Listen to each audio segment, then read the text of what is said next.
Here's a message I got recently. Dear Heather, my relationship is pretty good, but I want to improve it. What's something simple I can do that doesn't cost a lot or take tons of planning? Thanks, Janie. Well, Janie, stay tuned because I'm going to share three simple ways to strengthen your relationship.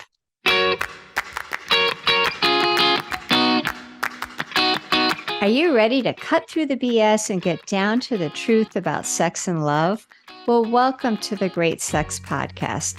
I'm Dr. Heather England. I'm a certified sex therapist and a relationship expert.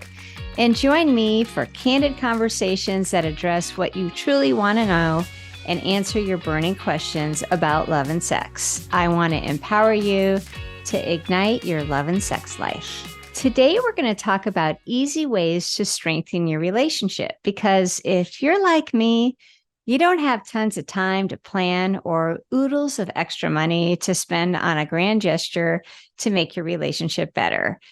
But you don't need to. There are so many really simple things that you can do. And today, we're just going to highlight three of them. Well, so many people fall into the trap of busyness and they stop doing simple things that cultivate love. And over time, they just kind of disconnect from their partner.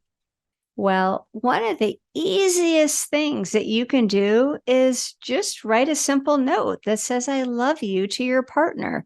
You can put it on the mirror, on the refrigerator, on the door to the house, on the door going out to the garage. You can tape it to their steering wheel. You can put it in their briefcase. You can put it on their computer. You can slide it in their laptop. So when they open it at work, voila, there's a wonderful note saying, I love you. What a great feeling that would make your partner have just to get that out of the blue surprise note saying, I love you. Who wouldn't like that? One of the things my husband Jerry and I used to do for each other when we both traveled for work is we would write a Hallmark card. Now, granted, we worked for Hallmark, so a little plug for Hallmark. They make great cards. Is we would write a card for one another and we would seal it. And we would put it in each other's suitcase, like inside the clothing. So it was always a surprise. So when, say, I was traveling, when I would get to wherever I was going and I would unpack my suitcase that night, there would be a wonderful card from my husband. Or you might slide it into my computer case or my briefcase. And if I was the one leaving, I would write a card and I would slide it under his pillow. So when he went to bed that night, he was, met with this great surprise. Sometimes I would put it under his pillow, sometimes just under the covers. Sometimes I might prop it up by the sink so that as he was getting ready at night, he would see it.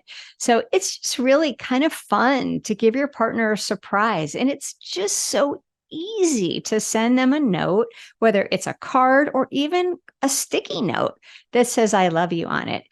I heard one time somebody actually wrote, I love you with dry erase marker on their bathroom mirror. Like, what a cool idea and easy to clean off. And what a surprise. How fun. So the next suggestion of things you can do is to set aside 5 minutes to intentionally connect every day.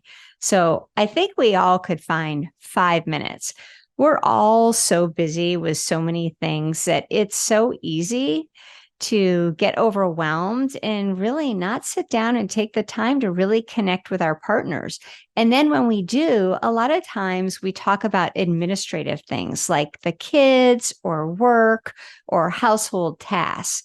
In my therapy practice, I recommend clients set aside 5 minutes for uninterrupted conversation. And you can't talk about admin items, just about you or your relationship.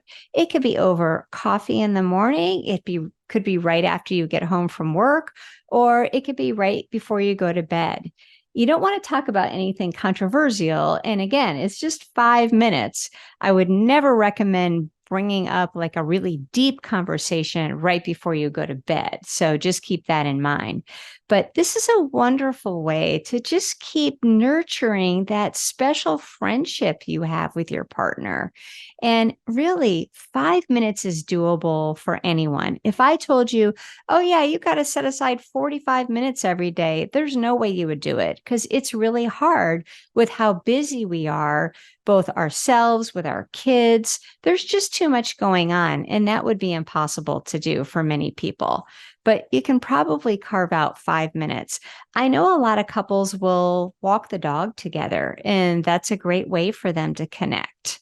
So find something that's doable for you and your partner, just a little ritual for connection that you can start having. Alrighty, the last suggestion takes a little more planning, but it has a huge payoff. So here it is. Do something new together. So this would be something you've never done together before. All the research shows that doing something new together releases dopamine, which is the feel-good hormone that also makes you feel closer and more connected. And this can be something as simple as trying a new restaurant or a local activity, or it can be trying a new hobby together. So, something my husband Jerry and I did with some other couples is we started going to different restaurants using the alphabet as our guide. So, what that would look like is one couple would choose a restaurant based on the letter we were at in the alphabet. And like we went through the entire alphabet doing this. So they would choose an alphabet that started with a letter, say C, and then it would be a surprise to everybody. And the day of the reservation, they would tell us right before, like about 2 hours before, what the restaurant was. So we would know how to dress and how to prepare for it. And it was so fun. And we would rotate doing that. So you could do that with other couples, or you could just do that by yourself on date night.